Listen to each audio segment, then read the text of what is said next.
restrições da pandemia de coronavírus, os brasileiros tiveram que cancelar as férias. Muitos adiaram passagens na esperança de que tudo fique bem lá na frente. Segundo a associação que representa o setor, metade das operadoras vendeu viagens para o final do ano. E agora, como fica o consumidor se quiser esperar mais um pouco? Para evitar a falência dessas empresas, o governo sancionou em agosto uma lei que altera as normas de cancelamento de viagens e eventos. Pela nova legislação, em vez de devolver o dinheiro, a empresa remarca ou disponibiliza créditos ou desconto em outros serviços. No artigo 5º de hoje, vamos esclarecer dúvidas sobre os direitos e deveres do consumidor. O que a legislação garante aos turistas e às empresas? A Constituição Federal diz que ninguém será obrigado a fazer ou deixar de fazer alguma coisa se não houver lei nesse sentido. E que o Estado deve promover a defesa do consumidor.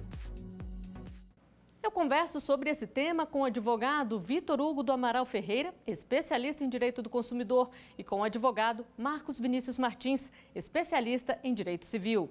Muito obrigada pela participação de vocês aqui conosco. Doutor Vitor Hugo, o que diz essa nova lei, a 14.046, que altera as normas para o cancelamento e remarcações de viagens?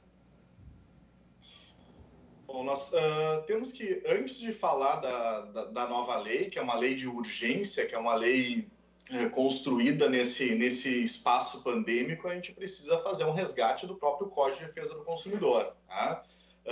Porque quando nós nos deparamos com essa situação de remarcação, essa remarcação ela foi estendida num período inicial de 12 meses e passou depois para 18 meses em que os consumidores eles podem remarcar a passagem adquirida e eles teriam, então, esse prazo de validade para essa remarcação de 1 ano e meio. Né?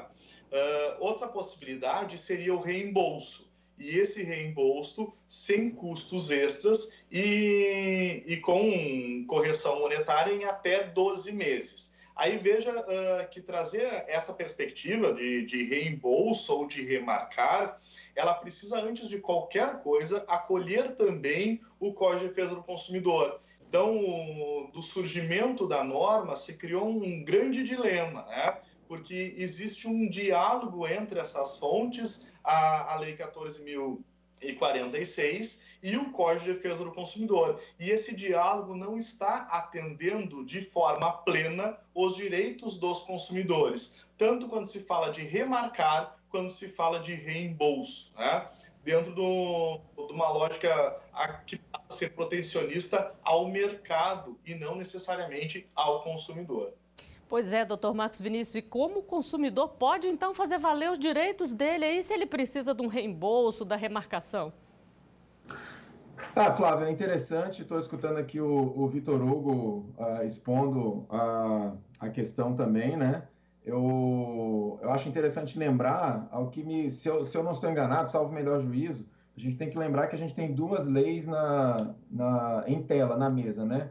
Uma mais específica para eventos, para hospedagem, e uma mais específica para os contratos de passagem aérea, transporte aéreo. Elas não dizem exatamente a mesma coisa, embora tenham uma certa proximidade, mas elas não dizem exatamente a mesma coisa. A gente sabe que a gente tem essa compra de pacotes, né? As operadoras de turismo vendem tudo junto, né? O transporte aéreo, mais a hospedagem. E eu acho importante buscar, primeiramente, embora, abrindo um parênteses aqui, se me permite, o doutor Vitor Hugo, mais técnico na legislação do consumidor, sabe então melhor que eu, na verdade, a relação solidária entre os agentes de consumo, né? Mas por uma questão prática, por uma questão de praticidade, a minha sugestão é sempre começar a trajetória com a empresa que te fez a venda, que te comercializou o serviço.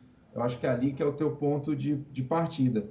E aí você vai ter que equacionar dentro das duas normas como é que você, no teu interesse, né, no interesse de cada consumidor específico, como é que ele melhor resolve essas duas questões, né? A questão da hospedagem, dos shows contratados, dos eventos contratados e a questão do transporte aéreo. Bom, e vamos ver agora a primeira pergunta enviada para a nossa produção. Se cancelarem meu pacote de viagem, quais as garantias que eu tenho como consumidor? Doutor Vitor Hugo, se a empresa não cumprir o que diz a lei, o que o consumidor pode fazer? Bom, uma vez que a empresa não cumpra o posto na lei, seja pela remarcação dentro do prazo adequado ou mesmo a devolução da quantia do valor pago, o consumidor pode buscar, num primeiro momento, as vias administrativas da própria empresa, né? E se porventura ele não lograr êxito em fazer um acordo, uma conciliação, ele pode procurar os PROCONs, as associações de defesa do consumidor, ou mesmo ingressar em juízo para que se tenha, então, a sua tutela efetivada, né? Doutor Marcos, e como denunciar uma empresa que não está cumprindo ali o que ela deveria fazer de acordo com a lei? Que tipo de provas o consumidor deve ter para poder entrar com uma ação, fazer uma denúncia? Flávia, é interessante essa pergunta da prática, né? Porque a gente vai para a advocacia mesmo, né? Então, obviamente, o básico, né, são os comprovantes de compra, a aquisição do serviço, da passagem aérea, do show, seja lá do evento que for, isso é o básico, né? Mas também precisamos de alguma documentação mínima que seja, da tentativa do consumidor fazer contato, fazer a busca pelo ressarcimento espontâneo administrativo, né? As legislações que nós estamos aqui comentando estabelecem os direitos dos consumidores, mas as empresas podem ter os seus procedimentos específicos, né? Então, dentro do procedimento de cada empresa, que não vai ser necessariamente o mesmo, o consumidor tem que fazer a busca desse ressarcimento junto, primeiramente, às empresas, o doutor Vitor Hugo comentou, a chamada via administrativa, e isso vai ser feito por algum contato telefônico, isso vai ser feito por algum mecanismo de mensagem, o e-mail, ou até mesmo o aplicativo de WhatsApp, que hoje é muito popular no Brasil entre nós, e tudo isso deve ser armazenado pelo consumidor interessado como mecanismo de prova, para que, caso a ação seja levada a juízo, isso possa ser apresentado como elementos de prova para que o juiz, até se for o caso, né, aplique uma inversão do ônus da prova, mas a partir de princípios de prova que o consumidor já leve para o processo. E a justiça tem sido muito demandada durante a pandemia aqui por casos como esse, ou geralmente as empresas estão cumprindo ali o acordo, estão tentando negociar? A lei é de agosto, né? Então a gente tem visto algumas decisões, inclusive algumas interessantes, que retratam fatos havidos antes da medida provisória, que desemboca na lei, e algumas já dentro na vigência da medida provisória. Então a gente não tem, assim, nesse momento a gente não tem ainda um acúmulo de decisões. Eu não sei dizer, talvez o Vitor Hugo me apoie aqui na porta de entrada, né? Eu não sei como é que estão acontecendo aí o início dos processos. O senhor pode complementar, doutor Vitor Hugo? No momento em que os consumidores têm até 1 ano e meio para remarcar suas viagens, e agora é um período em que ninguém, em tese, não se tem uma maioria de pessoas querendo viajar, até porque boa parte de países ainda tem algumas restrições, e também não se esgotou o tempo limite para devolução do valor, né, em até 12 vezes. Agora, o que dá para anunciar, na medida que essas empresas não cumpram o reembolso ou mesmo remarcar essas passagens, nós teremos um boom no Poder Judiciário, nós teremos uma demanda crescente de ações e inclusive ações que o próprio Poder Judiciário talvez não dê conta, né? Ou, além de não dar conta, o que pode ser um grande problema no cenário da defesa do consumidor é que nós possamos ter decisões padrões, decisões que não vão atender à necessidade e analisar caso a caso, né? Nós vivemos, de fato, um tempo de incertezas, e são incertezas em várias circunstâncias, em vários espaços, né? Essa incerteza, diante das remarcações e da devolução dos valores, ela é muito presente, né? É uma incerteza certa que ela pode demandar em juízo, que ela vai ter um retorno judicial. Se fez aqui uma legislação num primeiro momento, uma medida provisória, e depois se consolidou na norma, se consolidou na lei, mas é importante verificar num curto, médio e mesmo longo prazo, qual é o efeito dessa norma diante dos serviços aéreos. E me parece muito interessante, e eu acho até que o Vitor Hugo também pode me ajudar, mas é que além do direito principal de você ter ali o reembolso, se for o caso de reembolso, ou crédito, né, para uma nova utilização, conforme o caso, mas tem uma figura interessantíssima que não vejo muita divulgação, que é nas compras parceladas, e geralmente nós fazemos compras parceladas em cartão de crédito, né?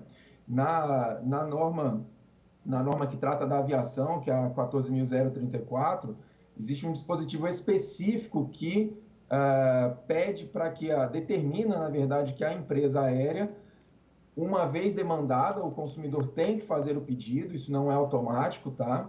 Mas uma vez demandada, a empresa precisa suspender o débito das parcelas, né, do parcelamento, né? Então, eu comprei lá em 10 vezes, né?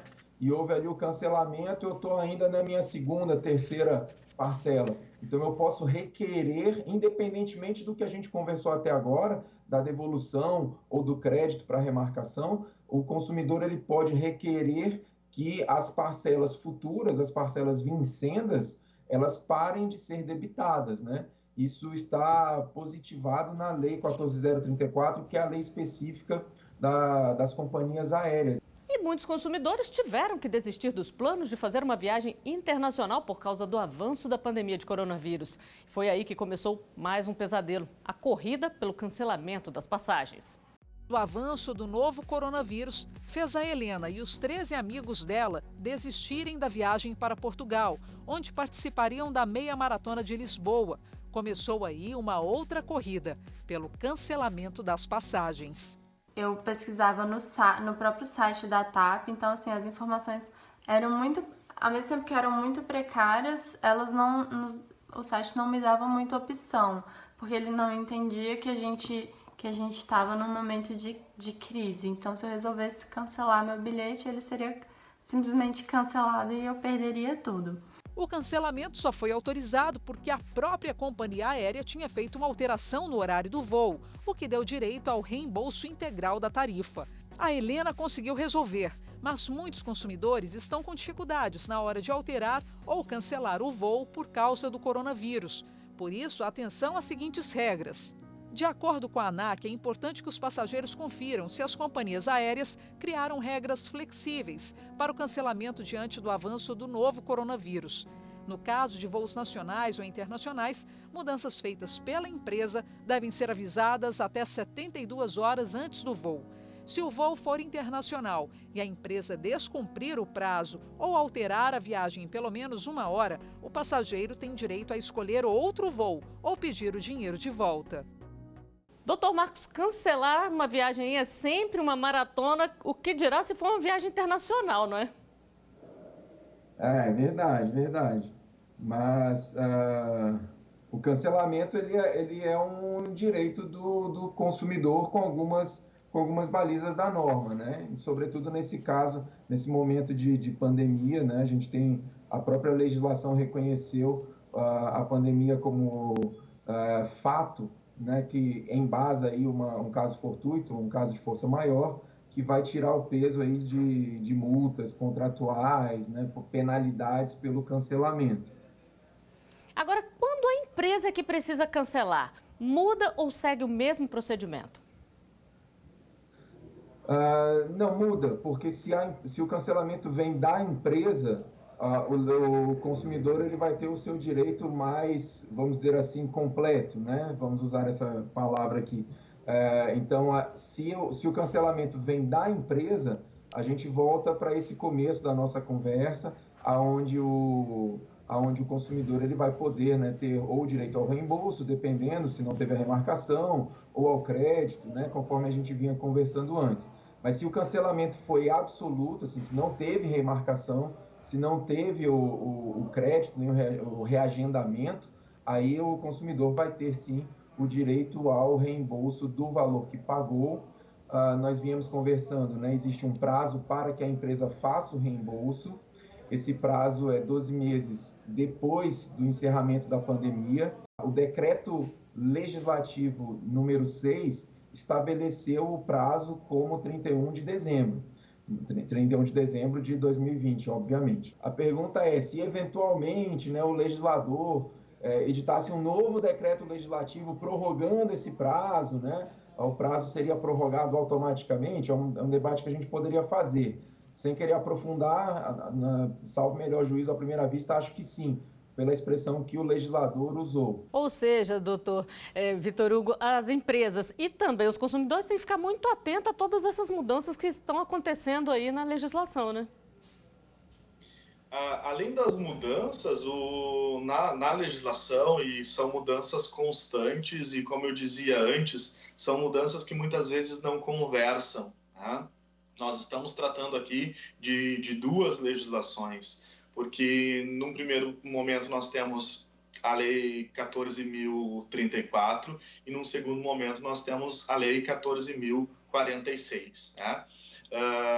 A 034, ela trata dos cancelamentos em virtude das passagens aéreas, dos serviços aéreos. E já a 14.046, ela cuida dos serviços de setor de turismo de forma geral, turismo e cultura, ela vai mencionar.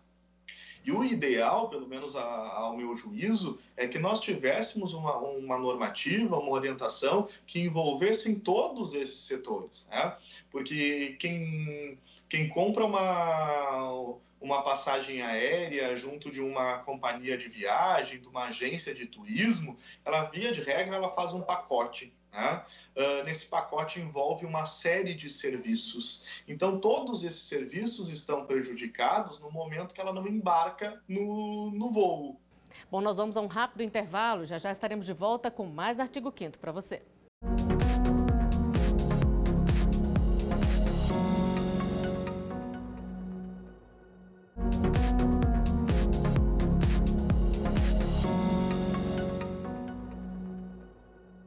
O Artigo 5º está de volta. No programa de hoje, a gente fala sobre os direitos e deveres do consumidor e empresas de turismo.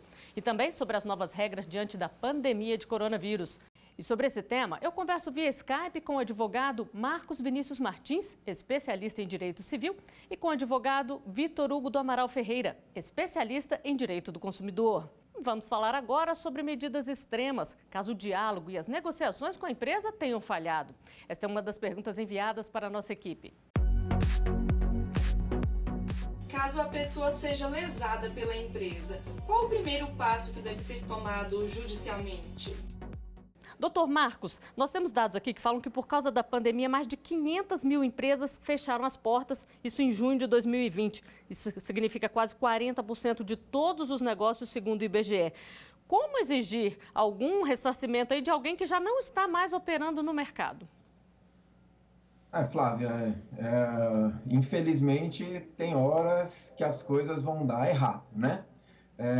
Então, o sistema jurídico ele tem um funcionamento baseado na responsabilidade patrimonial e você pode imaginar alguma situação, o sistema jurídico comporta aí alguma ideia de, a gente chama a desconsideração da personalidade jurídica, que falando em termos leigos significa, né, você buscar o teu ressarcimento na conta bancária não apenas da empresa pessoa jurídica, mas também lá na conta bancária do sócio, falando de modo geral em termos leigos. Nesse momento, é provável que os casos não configurem aí situações de responsabilização direta dos sócios, justamente porque nós viemos de um problema aí de pandemia, né? De uma questão que foi reconhecida como caso fortuito ou força maior. Mas, ainda assim, né, esse debate ainda vai amadurecer no judiciário, as questões ainda vão ser levadas pelos consumidores e pelos seus advogados, o judiciário ainda vai amadurecer seu posicionamento, mas, no fundo, se você chegar lá e não tem patrimônio, você não tem muito o que fazer, e aí vamos ficar todos aí suportando o prejuízo derivado aí da crise, do aspecto econômico derivado da pandemia, né, Flávio? E existe algum prazo, doutor Vitor Hugo, para o consumidor correr atrás dos direitos dele ali, não conseguiu negociar antes que aconteça o pior, como a gente vem falando aqui, ele tem que ficar atento a algum prazo para entrar com uma ação, um processo? Como mencionado anteriormente, nós estamos diante de uma grande incerteza, né? E afirmar qualquer certeza no âmbito jurídico seria imprudente. Acho que certamente o Dr. Marcos concorda comigo, né? Nós ainda precisamos ver qual é a manutenção, como que essas normas e todas essas regulações elas irão se operacionalizar de forma instrumental. Como que o Poder Judiciário vai acolher as teses que serão sustentadas pelos advogados de defesa dos consumidores, pelos advogados de defesa dos fornecedores, né? E a partir disso, nós vamos começar a consolidar uma jurisprudência pós-pandemia, né? Ou uma jurisprudência de urgência pandêmica. Pois é, doutor Marcos Vinícius, e aí o que é mais indicado para o consumidor? Ele esperar ter uma visão mais clara aí de como as coisas vão ficar, ou ele remarcar e, caso não se sinta seguro ainda, pedir um novo cancelamento ou adiamento?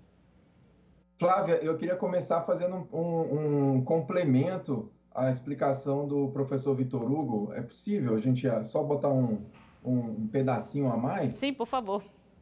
É que a gente tem visto aqui na advocacia a discussão, a gente imagina que ela tende a se orientar nesse divisor de águas, e o doutor Vitor Hugo explanou isso, né? A gente tem a jurisprudência muito incerta, porque nós não temos a lei prevendo absolutamente todos, né, os casos reais, os casos concretos que serão levados a julgamento.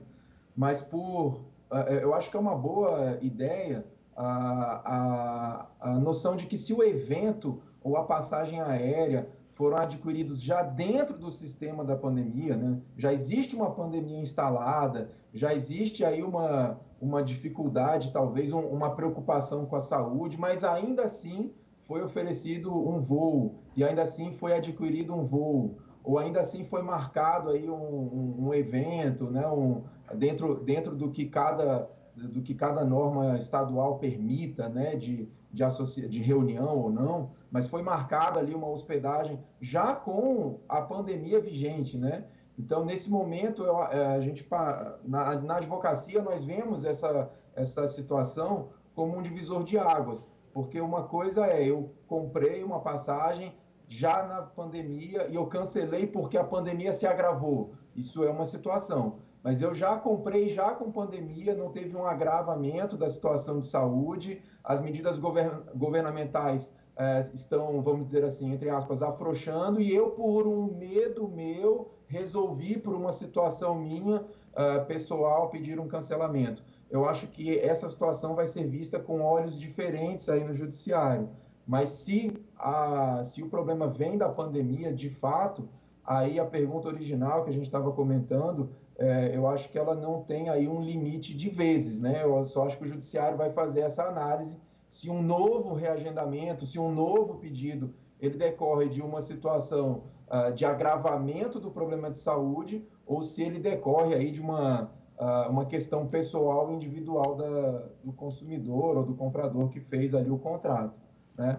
E aí, voltando à tua pergunta, o Vitor Hugo vai concordar comigo, não tem resposta pronta. Eu acho que aqui a questão ela é muito individual do consumidor em relação à sua condição pessoal, se ele tem, vamos dizer assim, mais ou menos medo, justo ou não, né, justificado ou não, mas uma preocupação maior ou menor de cada um de se expor ao perigo, né?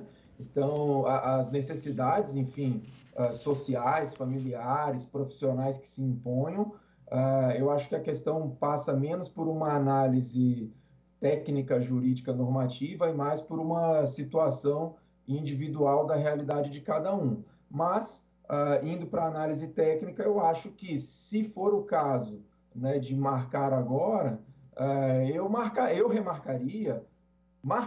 remarcaria com uma relativa tranquilidade, porque o sistema ele está normatizado, né? Então, nós temos aí o cenário prevendo, né, a possibilidade do reembolso ou da concessão de crédito. Eu acho que seria juridicamente tranquilo essa operação agora. E E muitas vezes o consumidor faz a compra a prazo. Nesse caso, como fica? Vamos a mais uma pergunta. As empresas aéreas podem cobrar multas por pedido de remarcação, cancelamento ou reembolso? Dr. Marcos Vinícius, como é que fica nesses casos? Olha só, Flávia, a lei previu que, independentemente de compra parcelada ou à vista, nós temos aquelas figuras que vínhamos conversando, do reembolso, da concessão de crédito, ok. Mas no meio disso tudo, existe ainda um dispositivo específico lá da Lei 14.034, que ela é específica das companhias aéreas. E aí me permita abrir um parênteses, o Vitor Hugo falava mais cedo a respeito da necessidade de integrar essas duas normas, né? Nesse momento a gente não tem uma integração perfeita, mas, fechando esse parênteses, a norma 14.034 previu expressamente a possibilidade do consumidor fazer o requerimento, e aí sublinhando que é necessário que seja feito o pedido, a companhia não vai fazer isso de modo automático, então o consumidor ele pode requerer, e uma vez sendo feito o pedido, a companhia aérea tem que lidar com a empresa do cartão de crédito para interromper os débitos vincendos, que são as parcelas futuras, que ainda não foram debitadas. E aí, o direito que nós estamos aqui discutindo, que é o direito de reembolso ou a concessão de crédito, vai girar em torno das parcelas que foram efetivamente debitadas, e aquelas que tiveram o débito interrompido não entram, obviamente, como crédito, porque o ônus não foi gerado. Nesse caso, fica mais fácil um pouco para o consumidor, né, doutor Vitor Hugo?